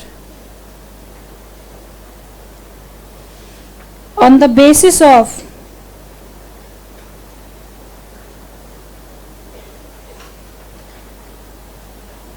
fixed monetary value per unit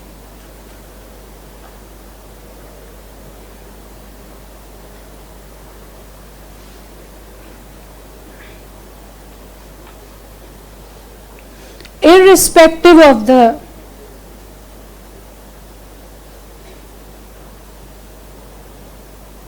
value of the products, that is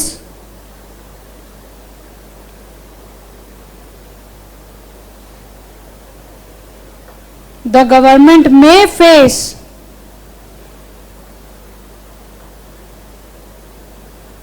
the deficits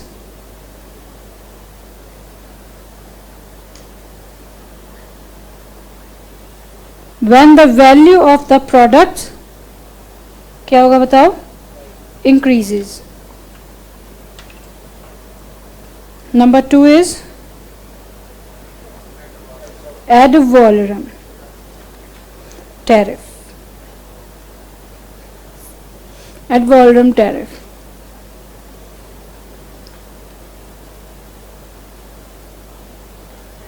In this tariff,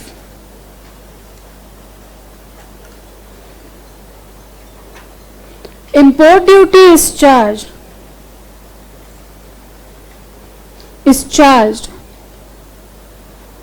हाँ कहाँ? नहीं तो भाई आराम से, आप दूसरी class में आए प्लीज. नहीं कोई बात नहीं बेटा, तो बात यह है कि मेरी क्लास आधे घंटे में खत्म हो जाएगी. आप प्लीज उसके बाद आप दूसरी क्लास में आए प्लीज, और उसके बाद दूसरी क्लास है नहीं, इसका मतलब आप परसों आए. हाँ नहीं है ना, ऑडिट की क्लास आज नहीं है आपके. अभी is charged on the basis of certain proportion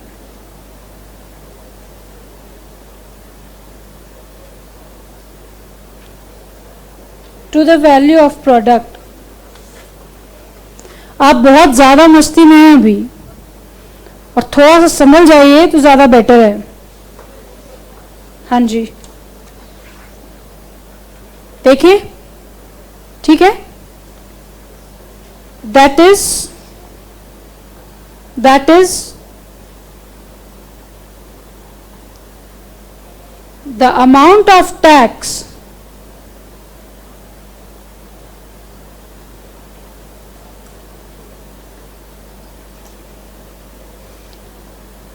पता है आपको क्या होता है? एक होता है बहादुर, एक होते हैं बहुत बहादुर, और फिर आते हैं वो जो फर्स्ट बेंच पे बैठ के नौटंकी करने की हिम्मत रखते हैं. वो देखो क्या बात है दोस्त, उधर क्या परेशानी है? हाँ तो पेन खराब हो गया तो उसमें मैं क्या करूं? तो आप मुझे डिस्टर्ब करें ना उस वजह से.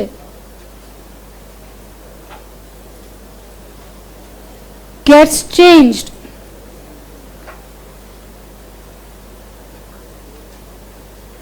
As per the change in the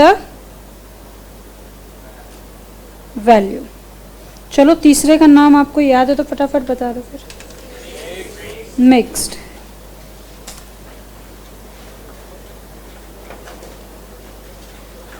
Mixed tariff.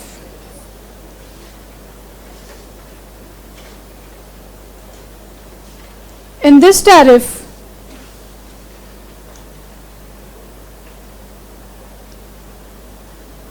the import duty is charged.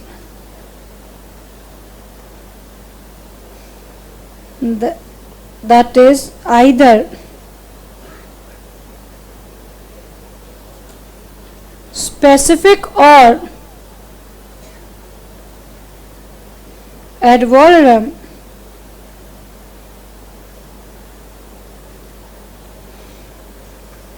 इसको भी स्पेलिंग यहाँ पे ठीक करेंगे.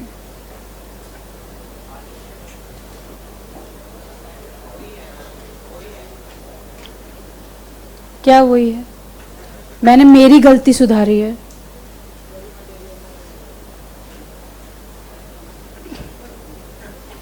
देखो पता है क्या है, वैसी बहुत स्ट्रेस है और नीचे जाके होना भी. और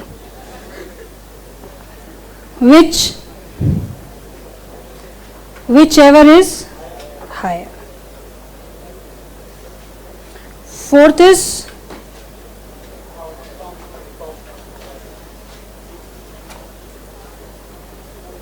compound tariff. In this tariff,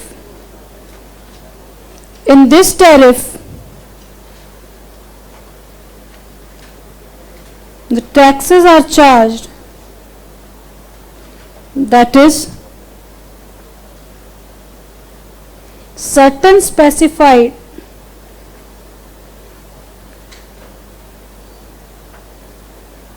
monetary value per unit plus percentage of the value of the product. तो इस पे ब्रैकेट में क्या लिख दें? Specific plus ad valorem. ऊपर वाली शीट बची किसी की?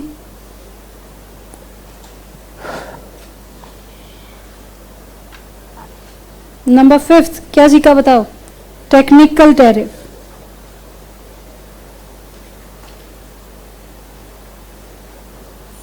Technical tariff, when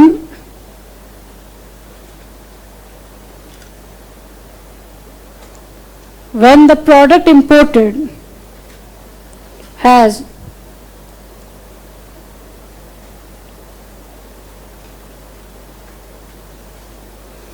different technology involved, then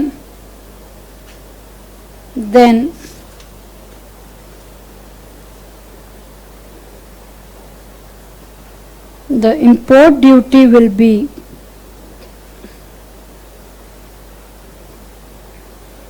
different for different technology.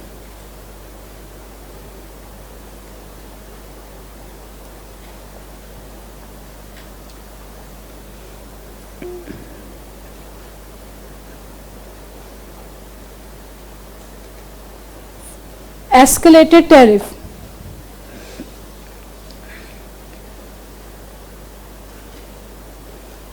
This tariff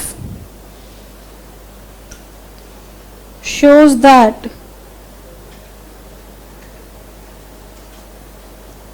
the rate of taxes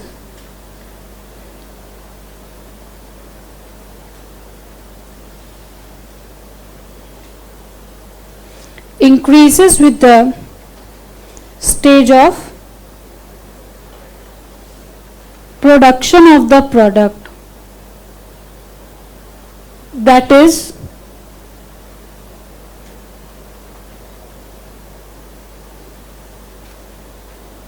when the raw material is imported, क्या होगा बोलो? The tax rate will be least,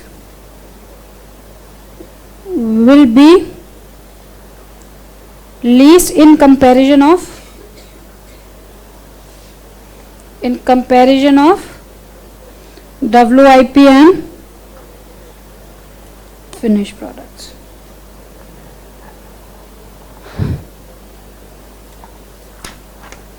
Seventh is tariff response.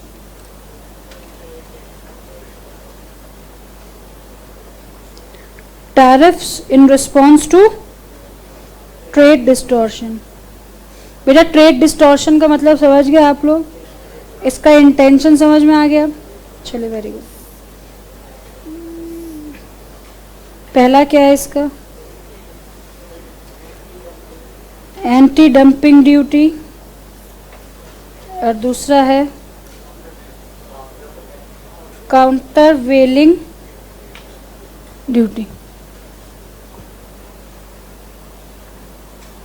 इसको short form में कहते हैं ADD और इसको कहते हैं CVD.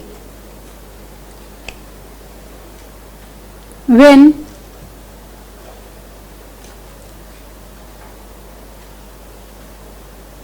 a country exports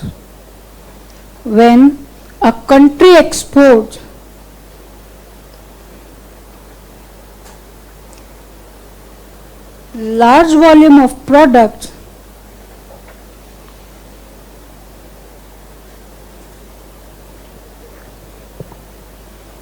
at a price lower than the price of its domestic market,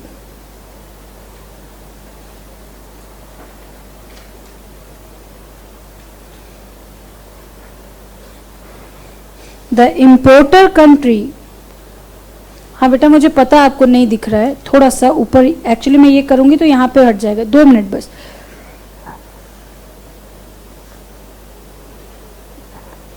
The importer country can levy the extra taxes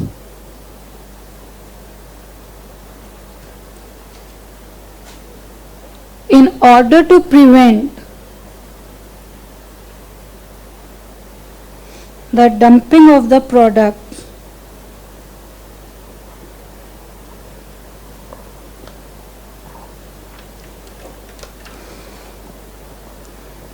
CVD.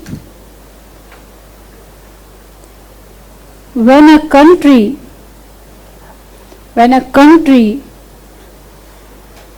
provides special amenities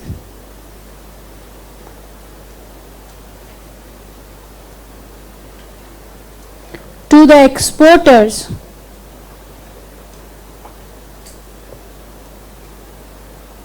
in order to reduce the prices for export,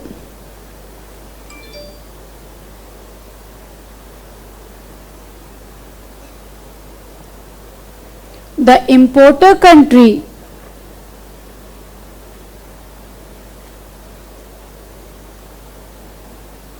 can levy the extra taxes. ऊपर वाली sheet बची किसी की? Escalated tariffs. मैंने हाथ उठा हुआ देखा नहीं किसी का, कोई है तो एक बार प्लीज फिर से उठा दें हाथ.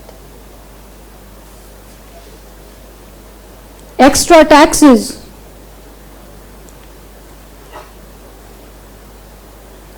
to counter the effect of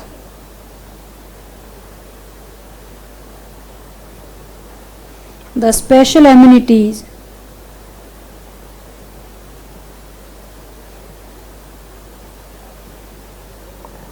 and to increase the price of the product.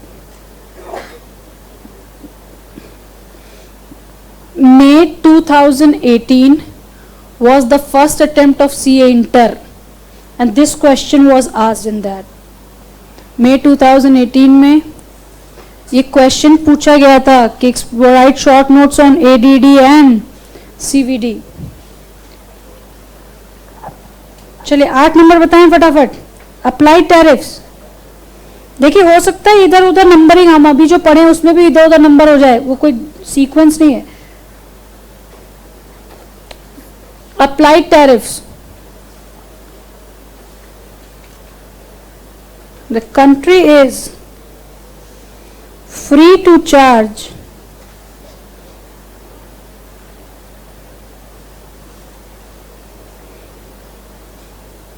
the different rate of taxes from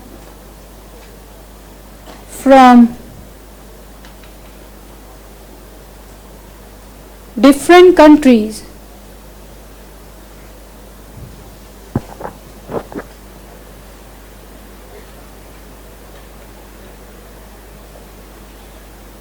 for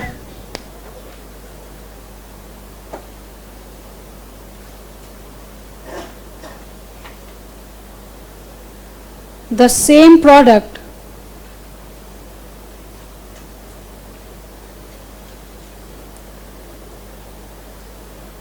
based on the relations. चलो उसके बाद बाउंड याद है आपको. बाउंड तो कहता है कि लीगल है. लीगल का मतलब एग्रीमेंट साइन हुआ है बराबर, ऐसे ही नहीं हवा में कुछ भी बोल दिया है. बाउंड क्या, हम बाउंड है कि कुछ भी हो जाए इससे ज्यादा तुमसे चार्ज नहीं करेंगे.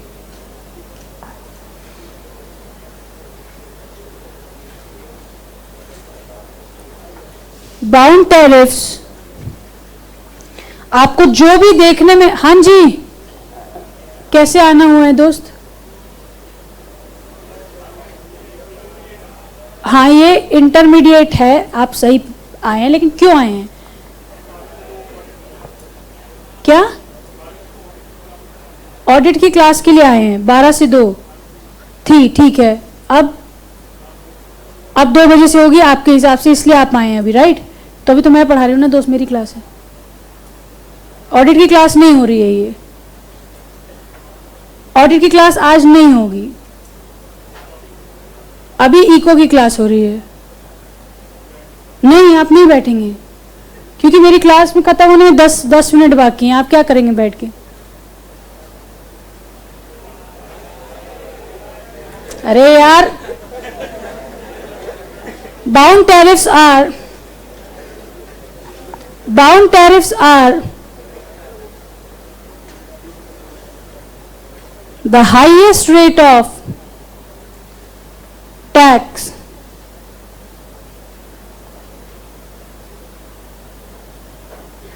that can be charged from a country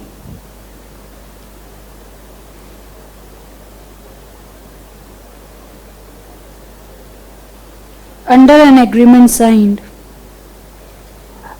अच्छा, ये एडीडी और काउंटर वेलिंग किसी की लिखनी बची है?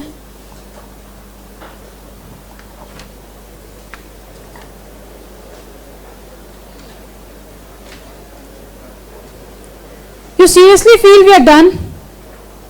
सो लेट्स लीव देन। और अगर मैं अभी यहां से गई तो that is the topic is finish. I am not going to come again and write all those things again.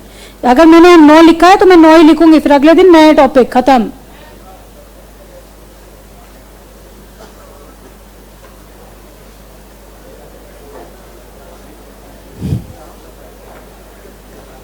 I think we are done actually. मैं आपको अभी भी बोल रही हूं कि आपके पास क्या है ना, कि आपको ना समय का बड़ा इंपैक्ट है आपके दिमाग में। 12 से 2 आप बड़ा टेबल पीटते हैं, बड़े अलग माहौल में होते हैं, है ना? तो ये यहाँ पे कोशिश मत कीजिए उस चीज की, क्योंकि मैं जितनी मेहनत आपके ऊपर इस चीज में कर रही हूं ना, प्लीज उसको आप अपने ऊपर 50% तो ले लो यार। मुझे याद है, मैं याद करके आई हूं घर से टाइप ऑफ टैरिफ्स, मुझे आपको याद कराना है। चलो फिर 10वां नंबर बताओ, preferential tariff.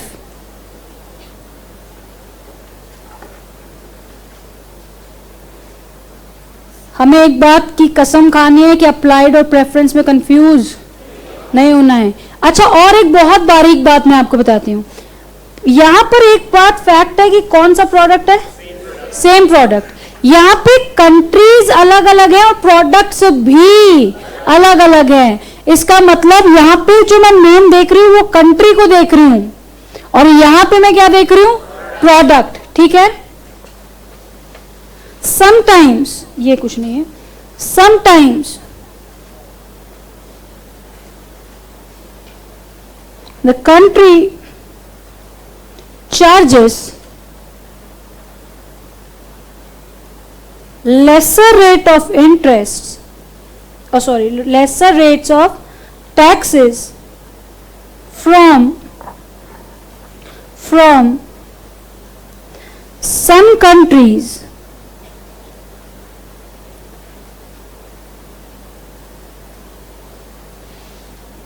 in comparison of the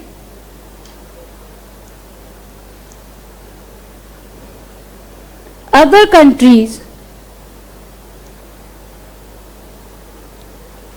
for the products to be imported.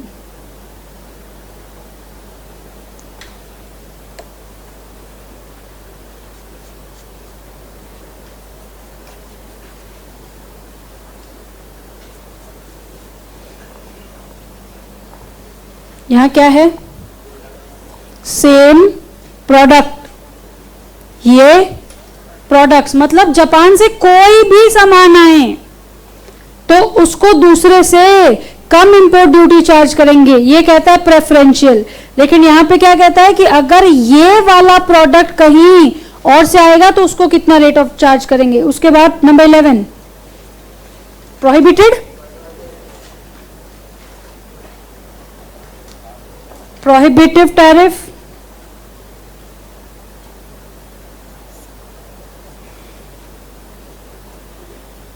the charges,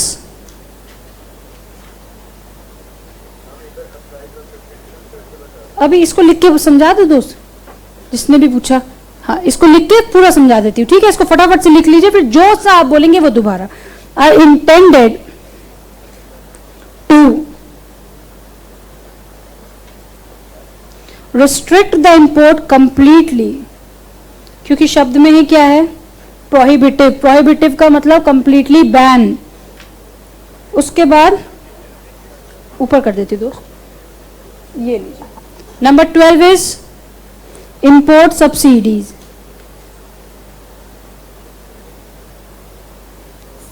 import subsidies, these are the negative taxes.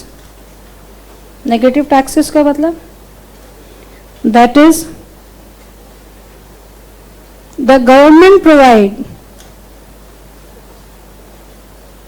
some additional benefits or subsidies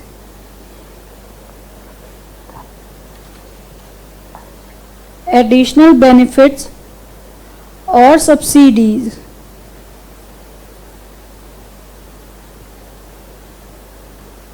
to encourage the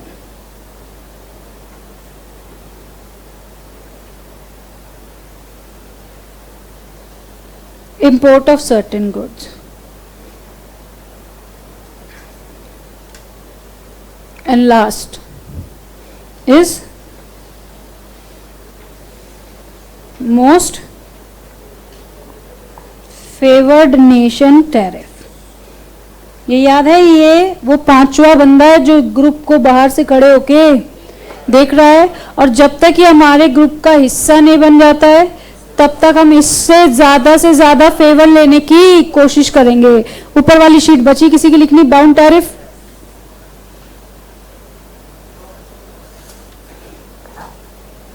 most favoured nation, इसको कहते क्या? MFN। Most favoured nation is the nation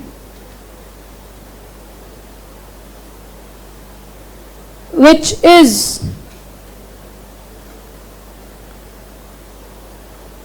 under the process of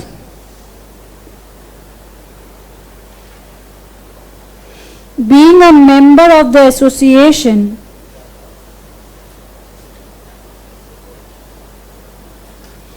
but yet not receive the membership। क्या ठीक है? जैसी, अच्छा एक बात बताओ, अगर ई मेरे ग्रुप का हिस्सा बन जाता तो फिर वो मोस्ट फेवर्ड नेशन रहेगा? नहीं रहेगा, क्योंकि फिर हमें उससे कोई ऐसा एक्स्ट्रा बेनिफिट नहीं लेना है। The rates of tariffs are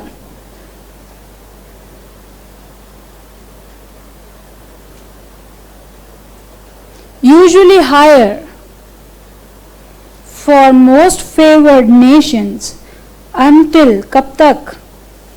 Until they become a member of the association।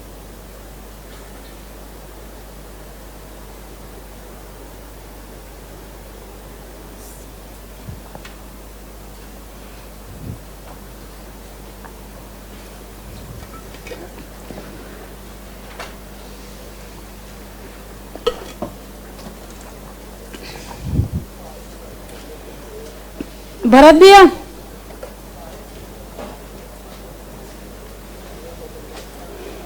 आपकी क्लास खत्म नहीं हुई अभी, कैसे भी किताब कॉपी बंद करने की तो सोचना भी मत।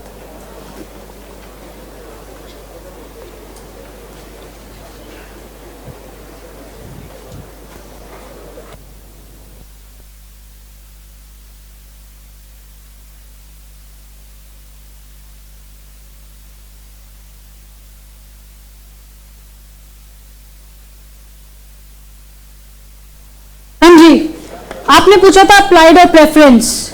अप्लाइड कहता है बेटा कि मान लो अगर स्पेसिफिकली मुझे सिर्फ इस बॉटल पे ध्यान देना हो और इस बॉटल को मैं 5 कंट्रीज से इंपोर्ट करती हूँ, तो मेरे पास राइट है कि उन 5 कंट्रीज से मैं डिफरेंट इंपोर्ट ड्यूटीज चार्ज कर सकती हूँ। आप कभी दुकान में भी जाते होंगे तो लोग कहते होंगे अरे ये यूएस से आया है इसलिए महंगा है, या ये उस वाले कंट्री का इसलिए महंगा है। सिर्फ क्यों? क्योंकि मेरे देश ने उस प्रोडक्ट के लिए उस पर्टिकुलर देश पे ज्यादा इंपोर्ट ड्यूटी चार्ज की है। ठीक है, यहां पर जो इंपॉर्टेंट चीज है वो क्या है? प्रोडक्ट। ठीक है, और प्रेफरेंशियल में जो इंपॉर्टेंट चीज है वो है कंट्री। इसका मतलब अगर तुम मेरे दोस्त हो तो तुम्हारे यहां से कोई भी प्रोडक्ट आए तो हम क्या करेंगे? तुमसे रेट कम ही चार्ज करेंगे in comparison of the ones who are not my friends. बोलो ठीक है। चलो पहले पन्ने पर आओ। पहले पन्ने पे लिखा है चैप्टर का नाम, that is instruments of international trade. इन्होंने बताया कि देखो इंटरनेशनल ट्रेड को चलाने के लिए आपको कुछ टैक्सेस का जरूरत पड़ती है। ठीक है, लेकिन यूजुअली क्योंकि ये एक नेगेटिव टर्म है इसलिए इसको यूजुअली हम इंपोर्ट्स के लिए चार्ज करते हैं। इन्होंने बताया कि देश में इंटरनेशनल ट्रेड को चलाने के लिए 2 रास्ते हैं। एक तो सीधा सीधा उनके ऊपर टैक्स लगाओ, दूसरा टैक्स का नाम भी मत लो और ऐसे कुछ सिचुएशन क्रिएट कर दो कि वो अपने आप ही उस काम को करने से बचें। लेकिन अभी तो हमने एक ही चीज देखी है कि सीधा सीधा टैक्स लगाओ। तो कितने वैरायटी के टैक्सेस हमारे गवर्नमेंट लगा सकती है in order to restrict the import and to save the domestic market. पहला क्या है? स्पेसिफिक। स्पेसिफिक ने क्या बोला बेटा? Particular amount in the quantity. ठीक है, मतलब 1 रुपए पर यूनिट। दूसरा एड वॉल्यूम ने क्या बोला? 10% ऑफ द वैल्यू। ठीक है, mixed specific or ad valorem whichever is higher, compound certain portion of specific plus certain portion of ad valorem। ठीक है बेटा। टेक्निकल, एक ही प्रोडक्ट में अगर डिफरेंट टेक्नोलॉजीज का इस्तेमाल हुआ है तो डिफरेंट टेक्नोलॉजीज के लिए डिफरेंट रेट्स। ठीक है, फिर स्टेजेस ऑफ प्रोडक्शन, जैसे जैसे बढ़ेंगे वैसे वैसे रेट ऑफ टैक्सेस भी बढ़ेंगे। ठीक है, उसके बाद tariff in response to trade distortion, very very very important. ठीक है, एडीडी और सीवीडी। इन्होंने क्या बोला? इन्होंने बोला देखो भाई अगर चाइना मेरे साथ बहुत सारा माल बिना बहुत कम पैसों में कचरे बराबर डंप करेगा तो उसके प्राइस को बढ़ाने के लिए मुझे मजबूरन एक एक्स्ट्रा ड्यूटी लगानी पड़ेगी। दैट इज, देखो यहाँ पे हमने ना बार बार एक शब्द लिखा है, क्या? एक्स्ट्रा। इसका मतलब in addition to the specific and ad valorem charges. CVD ने क्या बोला? तुम जितना कम करोगे उसका प्राइस, उतने इफेक्ट को कम करने के लिए, बढ़ाने के लिए मैं क्या करूंगा? उतने से ही टैक्सेस बढ़ा दूंगा। ठीक है, फिर क्या हुआ? अप्लाइड। सेम प्रोडक्ट, ठीक है, डिफरेंट कंट्रीज। ठीक है, अकॉर्डिंगली देखेंगे। उसके बाद साइन किया है बराबर कि हम अपने आप को बाउंड करते हैं कि तुम्हारे से इससे ज्यादा रेट चार्ज नहीं करेंगे। कम कर सकते हैं क्या? हाँ कर सकते हैं। मतलब हम तुमसे 18, 19, कभी 17, कभी 18, कभी 19, लेकिन 20 से ऊपर नहीं होगा। उसके बाद प्रेफरेंशियल। प्रेफरेंशियल में मैंने क्या बोला? देश को प्रेफरेंस देनी है। इसका मतलब वहां से कुछ भी आएगा तो वो रिलेटिवली कम रेट पे टैक्सेबल होगा। बोलो ठीक है। फिर प्रोहिबिटिव, ऐसा कुछ टैक्स लगा दो कि इंपोर्ट पूरा ही बंद हो जाए। लेकिन कुछ ऐसी चीजें जो हमारे पास नहीं है लेकिन हम चाहते हैं कि मेरा देश उसको इंपोर्ट करे, तो उसके लिए गवर्नमेंट क्या करेगी बेटा? इंपोर्ट सब्सिडीज देगी। ठीक है, और देखिए यूजुअली ये कौन सी चीज होती है? बेसिक नेसेसिटीज वाली चीजें, जैसे मेडिसिन हो गई किसी चीज की, एंटीडोट्स हो गए किसी चीज के, उनके लिए गवर्नमेंट क्या करती है? जैसे मान लो आज देश में अभी आपको पता जीका वाला जो फैला हुआ था, उसके लिए कुछ एंटीडोट सिर्फ लिमिटेड थे। तो अब मान लो कि कोई कंपनी उस एंटीडोट को इंपोर्ट करना चाहती है, लेकिन वो बोलेगी यार हम तो इंपोर्ट करेंगे तो तुम तो हमारे ऊपर एक तो मदद कर रहे हैं, ऊपर से तुम क्या करोगे, हमारे ऊपर टैक्स लगाओगे। तो कहती नहीं नहीं, तुम करो इंपोर्ट, हम तो टैक्स भी नहीं लगाएंगे, ऊपर से तुमको उसके बदले कुछ पैसे भी देंगे। This is known as import subsidies. ठीक है, उसके बाद most favoured nation tariff. Most favoured nation कौन होता है? जो ग्रुप का हिस्सा बनने की कगार पे है लेकिन अभी तक बना, और जब तक नहीं बनेगा तब तक उससे रिलेटिवली हायर चार्ज करेंगे in comparison of the other countries और other members of the association. बोलो ठीक है। तो आज तो आपकी छुट्टी हो रही है, छुट्टी हो रही है, अच्छा आज तो आपकी छुट्टी हो रही है, और परसों आपकी चारों क्लासेस ऑन शेड्यूल हैं। हाँ, अब तो बता दो मैडम कौन पढ़ाएगा? दोनों क्लासेस होंगी आपकी, यस दोनों क्लासेस होंगी, एक क्लास इधर और एक नीचे। अब ये मुझे नहीं मालूम है कि कौन सी ऊपर कौन सी नीचे। ठीक है, चलिए।